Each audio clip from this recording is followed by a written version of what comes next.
Hey everybody, let's review assignment 2. This is the assignment on the connector list. I have already put individual comments for each of you in the Dropbox, but this is just a few general observations that I have. First of all, you will notice that I graded you on 4 distinct points in the creation of your connector list. I looked at organization, information depth, appropriateness of the connectors, and media breadth. So organization was about how did you actually put it together. Is this thing, hopefully it's a spreadsheet, something that's going to be useful and easy to navigate for you. And within that, the information that you had, was it the appropriate stuff, and did you have enough of it? So that gets the organization to information depth as well. So at a minimum, the things that you should have had in your connectors list as far as different pieces of subject are the media name. So if you're looking at Entrepreneur Magazine, for example, you'd write Entrepreneur Magazine. Media type. So is it a magazine? Is it a newspaper? Is it a website? Is it a television broadcast, etc.? If they have multiple media types, then obviously put both of those down. You should have the subject. Entrepreneur Magazine would have the subject of entrepreneurship, but also describe the particular medium in some form or fashion so you can understand it, and anyone else taking over your media list at some point in time can also understand it. From there, I wanted to see at least some very basics of demographics. Who are the people who are reading, viewing, listening to this particular media outlet?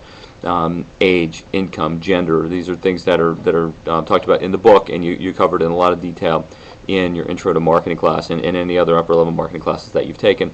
Also, I want you to look a little bit at reach and frequency. So again, how many of these people in the individual demographics is the medium reaching, and how frequent does it happen? So for internet it would be continuous, but for nightly news broadcast it's daily. For a monthly magazine it's monthly. That'll give you an idea what frequency is, and then again that's something you should have covered in your Intro to Marketing class. After that, I really want to make sure that you have people on your contact lists. Media institutions are great and they're important and they're our first place we look, but if you don't have a person, you're not going to be able to pitch your story. You want to sell a story eventually to someone. Your goal is to ensure that you get media mentions or word of mouth. So without a person on that contact line, you're kind of stuck. So no problem with having one medium with several contact people underneath. So you could have connectors in all sorts of areas. So if you were had the New York Times on your connector list, it's conceivable you could have several, if not dozens, of individual reporters and editors listed under that, just covering different topics. And then also all the different contact information that you might have. Obviously name, address, phone number, email address, website. If there are people that prefer to communicate via Twitter, that would be a good place to have those things. Are the connectors appropriate is one of the other pieces that I'm looking for. Are they the right connectors for this subject? Or I gave you a pretty specific subject to cover. Why would this person care about your story? So you got to make sure that they are in fact the right type of person. That was one of the things that I was looking for. And then media breadth. Did you just, some of you had very narrowly drawn the type of media, just went with bloggers or just went with magazines. What I want to see you start doing is have different types of media throughout your connector list, not just stuck on one or two different medium. So that's what I was looking for there. A couple of common issues that I also saw when we talk about the connectors. Some of you had people's names in there, but didn't really look for the people in the news or editorial or production side. Those are the people you want to get to. Somebody who's actually going to be able to produce a news story to cover whatever it is your topic is.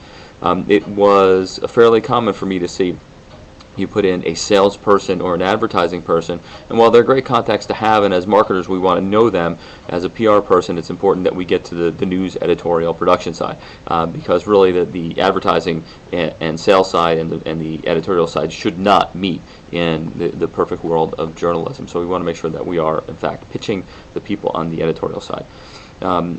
Some of you had listed social media sites like Facebook and YouTube and LinkedIn as connectors. And while I think all of those things are important, they are really tools for connectors, not connectors themselves. Who are you going to pitch at Facebook?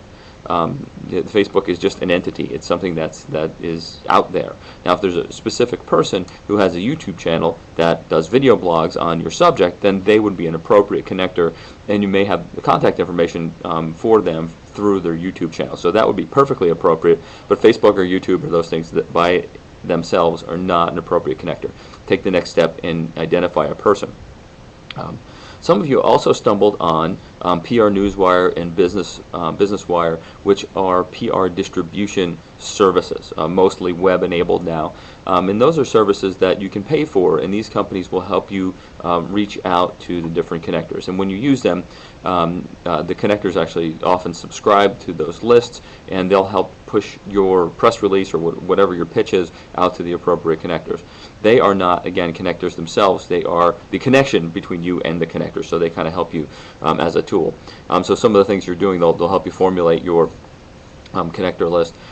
Business Wire especially, I'm not sure if PR Newswire has it, but Business Wire will have a list of different media outlets that you can buy from them, but it's actually a good tool to go and get that free list, because it'll show you, different lists and different breakdowns of magazines, newspapers, etc. So if anybody has any questions about that, I'm happy to review that with them via email or in person. And did want to let you know, this is one of the several assignments that I let you have another crack at. So I've been pretty strict with grading on some of you. I've really given you a pretty strict rubric to live by, but I want to see you redo it. So if you're not happy with the grade and would like to redo this, I'll post another example of a connector list up there that you might want to follow, and you can resubmit it. Just let me know when it's up there, and in the email that I sent you, you know when that revision has to be done by. My goal is to have you be experts at creating a connector list when it comes time to do this for your project. So that's it. If you have any questions, reach out on questions and comments or email me.